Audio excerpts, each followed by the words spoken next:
Hi, so here's my lesson, taking Chibi Lights and creating a STEM lesson out of it. So after opening up the Chibi Lights and kind of playing around with them, they reminded me a little bit of the activity that we did with the Bristlebot. And I didn't want it just to be open the box, follow directions. I just didn't think the kids would get a lot out of it.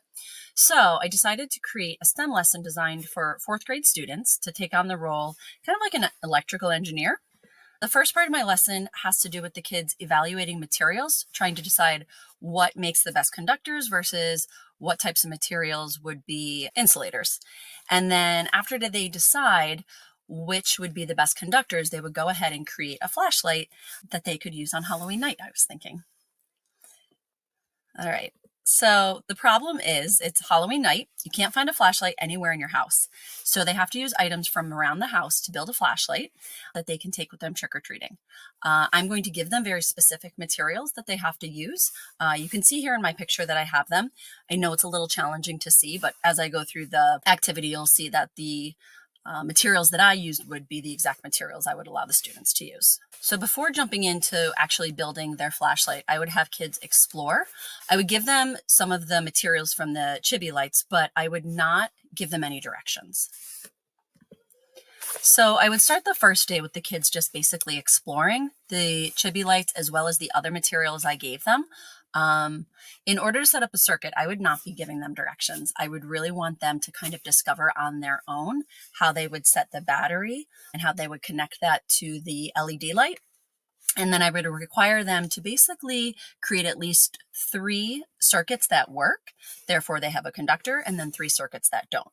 So with the materials I gave them, you can see I did aluminum foil, air duct tape, conductive tape, and on just little sheets of paper, I set up a very simple circuit showing that the LED lights lit up. You'll see the other ones I did moving forward. So I had metal brackets, I used copper wire, I used paper straws. You'll notice obviously with the paper straws as an insulator, it did not light up the LED light. Legos, string, and pipe cleaners. So from all of those, they would then have to present to me and say, okay, this is what is a conductor, this is what is an insulator, and then choose what they would want to use. They could use 1, they could use 2, 3 conductors in order to build their flashlight. So after figuring that out, they would go ahead and plan and design as a team their flashlights. You'll notice I looked like a engineer or scientist at work on my kitchen counter here. For my first design, I went ahead and chose to use conductive tape. I also used the copper wire. And then I chose to use 1 battery, LED light, and the materials to build the flashlight you'll see. I tried to do it kind of a little bit more basic. I used straws, pipe cleaners, and basically sticky tape. So here was my very basic flashlight to start. It did indeed work, as you'll see here, and I'll show you in the next one.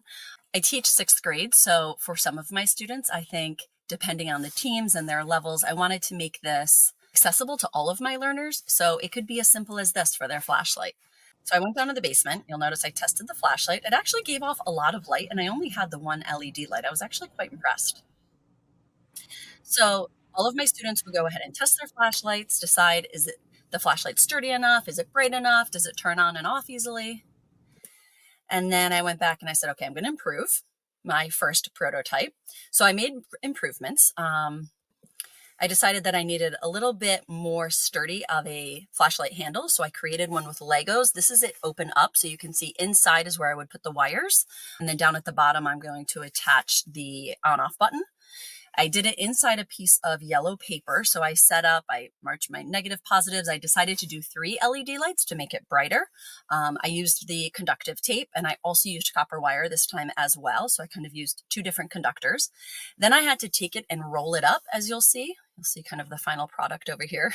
So here's my flashlight. The bottom was the switch on and off. It actually worked pretty well. It was challenging to make. I will definitely let you know there were times I was extremely frustrated with this, but I finally got it to work. You'll notice the lights are on. I ended up putting straws down to try to keep the tape and the copper wire away from each other so it didn't short out. So there it is. There was my second prototype. I'd be so curious to see what my students could come up with this. I think it would be a lot of fun. I would definitely have my students share out just like we do. How did they work as a team? What worked well? What was frustrating? What Did you improve from your first to your second prototype? I think sharing out and communicating their ideas as scientists and engineers is so important. Then I took a look at my lesson and compared it to the STEM practices. I think I covered a lot in regards to science and engineering. Technology, I think, as well, especially with the use of electricity and conductors and insulators. I would definitely go into that piece with them a lot. Mathematics, I would say that I don't really think my lesson had a lot of connections mathematically for a fourth grader. So I'd be curious if you guys have any recommendations, if you're critiquing this lesson for me, if you have any recommendations in regards to math and how I could tie that into the lesson a little bit better. All right, thanks for listening. Bye-bye.